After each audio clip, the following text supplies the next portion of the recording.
Welcome दोस्तों, मैं हॉटकॉट जितेंद्र आज के वीडियो के अंदर बताने वाला हूं कि अगर हस्बैंड अपने सभी खर्चे कोर्ट के अंदर मेंटेनेंस केस में शो करता है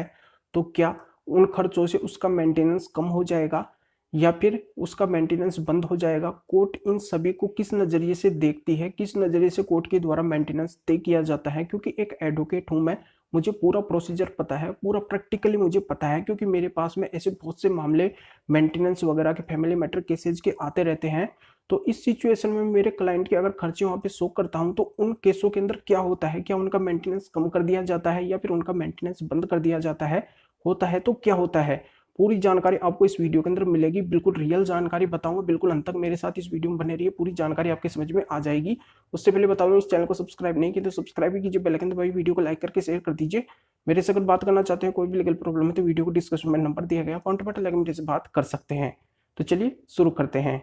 तो दोस्तों यहाँ पे मैं क्लियर करने वाला हूँ कि इस सिचुएशन को मैं 3 स्टेप में समझाने वाला हूँ। 3 स्टेप कौन कौन सी होने वाली है। पहली स्टेप तो यहाँ पे ये होने वाली है कि अगर किसी मेंटेनेंस केस के अंदर अगर हस्बैंड की गलती है, हस्बैंड की गलती से मतलब हस्बैंड ने वाइफ को मार पीट के और घर से बाहर निकाल दिया है, इस आशय के वाइफ के पास में कुछ एविडेंस है। जैसे वो पहले जो बर्ताव वाइफ के साथ में करता था, घर के अंदर उसको टॉर्चर करता था, उसके साथ में गाली गलौज अभद्र व्यवहार वगैरह करता था, उसकी मतलब कुछ भी रिकॉर्डिंग वगैरह अगर वाइफ के पास में है, वाइफ के पास में एविडेंस है, या फिर उसने उस दिन उसको बाहर निकाला है मार पीट के, उसके आसपास के अगर कुछ यहाँ पे विटनेस हैं या फिर और कोई विटनेस है उसके पास में, या फिर कोई उसकी मेडिकल रिपोर्ट है उसके साथ में मारपीट वगैरह करता था वो या फिर करता है, तो इसके अगर उसके पास में कुछ विटनेस है या फिर कोई एविडेंस उसके पास में है, या फिर उसने इस हादसे की कोई रिपोर्ट दर्ज करवाई है, उसके ऊपर एक्शन लिया गया है, तो ऐसे मतलब कुछ भी एविडेंस वाइफ के पास में है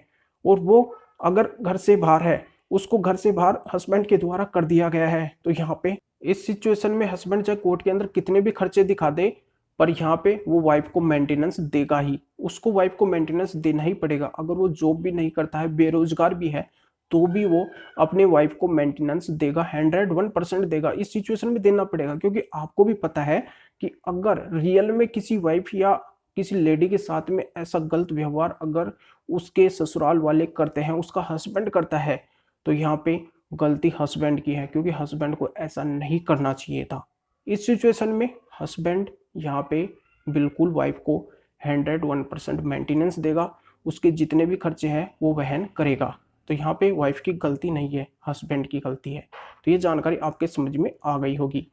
अब सेकंड यहाँ पे बता देता हूँ कि अगर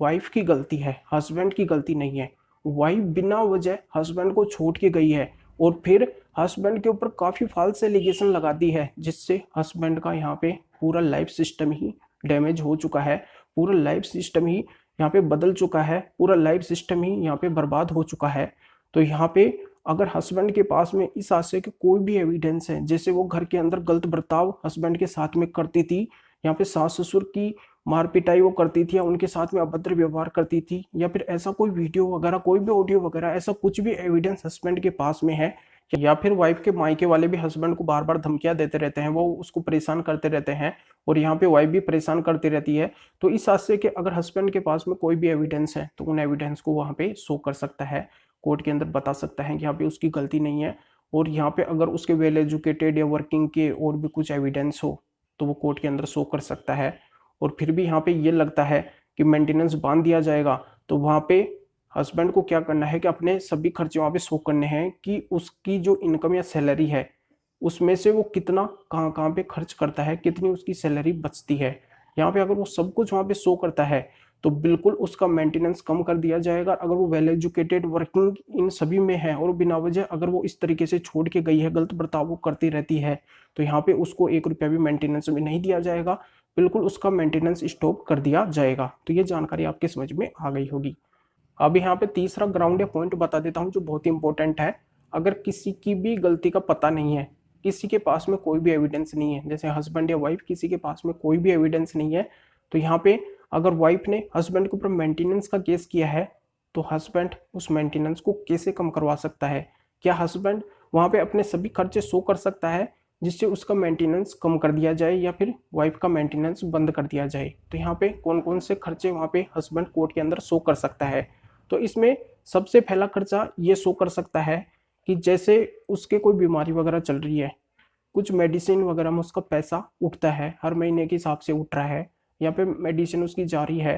तो ऐसा अगर उसके पास में है, कुछ मेडिकल्स की कुछ रिपोर्ट्स हैं या फिर मेडिकल्स के कुछ डॉक्यूमेंट्स है, बिल वगैरह है, तो वहाँ पे वो कोर्ट के अंदर शो कर सकता है। या फिर उसके मदर या डैड उसके ऊपर डिपेंड है, उनका कुछ मेडिसिन का खर्चा है, उनकी दवाइयों का खर्चा है, या फिर उनके ऊपर कुछ खर्चा उसने किया है, उनके कुछ रिपोर्ट्स वगैरह हैं, कुछ खर्चे वगैरह हैं, तो वो कोर्ट के अंदर शो कर सकता है।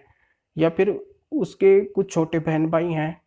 तो उनका अगर कुछ मेडिसिन वगैरह का, उनकी पढ़ाई लिखाई का अगर कोई खर्चा है, वो सब वो उसके ऊपर ही डिपेंड करते हैं, हस्बैंड के ऊपर ही डिपेंड करते हैं सभी, क्योंकि वो कैपेबल नहीं है। यहाँ पे हस्बैंड की सैलरी आती है, केवल हस्बैंड की इनकम होती है, उनकी सैलरी से ही वो सारे खर्चे उनके होते हैं, और वो सारे उसके ऊपर ही डिपेंड करते हैं, हस्बैंड के ऊपर डिपेंड करते हैं। उनके राशन का खर्चा है वो सभी मतलब हस्बैंड ही उठाता है, पारिवारिक जितनी भी जिम्मेदारी है वो हस्बैंड ही पूरी करता है, और यहाँ पे उनके सभी खर्चे मैनेज हस्बैंड ही करता है। तो इस सिचुएशन में हस्बैंड के पास में जितने भी बिल्स हैं, जितने भी मतलब ये उनके खर्चे होते हैं, उन सभी के उसके पास में कुछ डॉक्यूमेंट्स या बिल्स हैं, वो कोर्ट के अंदर शो कर सकता है। अगर वो शो करता है तो बिल्कुल डेफिनेटली उसका मेंटेनेंस कम कर दिया जाएगा, क्योंकि यहाँ पे मजबूरन खर्च कर रहा है, मजबूरन उसका ये खर्चा हो रहा है, और उसकी इतनी इनकम है और इतनी ही बचती है। अब इतनी ही बचती है तो उसमें से वाइफ को भी वो देगा, तो उसके पास क्या बचेगा। तो यहाँ कोर्ट है ना, इसको बिल्कुल बारीकी से देखता है, और बिल्कुल यहाँ पे न्यायोचित मेंटेनेंस हस्बैंड के ऊपर लगाया जाता है। तो ये क्या है कि इम्पोर्टेंस पॉइंट है केस के। अगर इस तरीके से आप अपने मेंटेनेंस में जो भी खर्चे हैं आपके, जो मतलब आपके खर्चे होना वहाँ पे पॉसिबल है, या फिर खर्चे होते ही हैं, और उस सिचुएशन में अगर आप वहाँ पे कोर्ट के अंदर अपने बिल्स या डॉक्यूमेंट्स वहाँ पे शो कर देते हैं, तो मेंटेनेंस कम कर दिया जाएगा। इसमें यह खर्चे भी आ सकते हैं, जैसे हस्बैंड कहीं बाहर जॉब करता है, जैसे अपने घर से कई दूरी पे वो जॉब करता है, वहाँ पे वो ट्रेवल से जाता आता है, अप डाउन करता है, उसका ट्रेवल का चार्ज है, या फिर वो बाइक से जाता है उसका तेल का चार्ज है, या फिर वो कोई गाड़ी से जाता है उसका तेल वगैरह का चार्ज है। तो जैसे वो अप डाउन वगैरह करता है, तो ये बिल्स भी वो कोर्ट के अंदर शो कर सकता है। तो इस तरीके से अगर वो शो करता है तो उसका बिल्कुल यहाँ पे मेंटेनेंस वगैरह कम कर दिया जाएगा।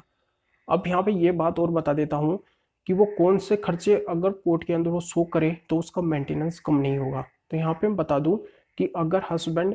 कुछ लोन वगैरह ले रखा है, उसकी मतलब वो लोन वगैरह वो ले रखा है, वो बताता है कि लोन वगैरह में मेरी ये किस्त वगैरह जाती है, यहाँ पे वो अपनी आवश्यकताओं की पूर्ति कर रहा है, या फिर वो किराए से रूम लेके रह रहा है, यहाँ पे लाइफ स्टाइल अच्छी तरह से जी रहा है, वो बोलता है कि मेरा इतना पैसा मेरे ये कपड़े वगैरह लाने में स्टैंडर्ड लेवल पे पहनता है, यहाँ पे मतलब स्टैंडर्ड लेवल से रहता है, और वो अपने सभी खर्चे वहाँ पे बताता है कि इतना खर्चा मैं इस तरीके से करता हूँ, इतने मेरे खर्चे होते हैं, और यहाँ पे मैं रूम लेके रह रहा हूँ, वो फ्लैट लेके रह रहा है। तो यहाँ पे अगर इस तरीके के वो खर्चे होते हैं, उसकी सैलरी में से अगर इस तरीके के खर्चे होते हैं, उसकी इनकम में से अगर इस तरीके के खर्चे होते हैं, तो यहाँ पे वो कोर्ट के द्वारा नहीं माने जाएंगे,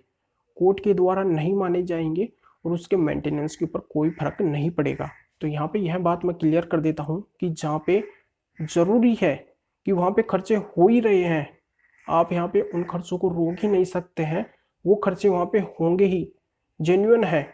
तो वहाँ पे अगर ऐसे खर्चे आपके होते हैं और ऐसे बिल अगर आपके पास में है और वो कोर्ट में अगर आप प्रेजेंट करते हैं, तो बिल्कुल आपका मेंटेनेंस कम होगा, या फिर आप जानबूझ के अपना स्टैंडर्ड लाइफ जी रहे हैं और यहाँ पे आप बता रहे हैं कि यहाँ पे इतना खर्चा मेरा इसमें हो रहा है, तो वो यहाँ पे आपका खर्चा नहीं माना जाएगा और नहीं आपका मेंटेनेंस कम होगा। तो पूरी जानकारी आपके समझ में आ गई होगी। तो वीडियो को लाइक करके शेयर कर दीजिए और लोगों को भी इस जानकारी का पता चल सके। तो फिर आगे मिलेंगे आपसे नए वीडियो नए टॉपिक के साथ में। आप सभी का बहुत बहुत धन्यवाद।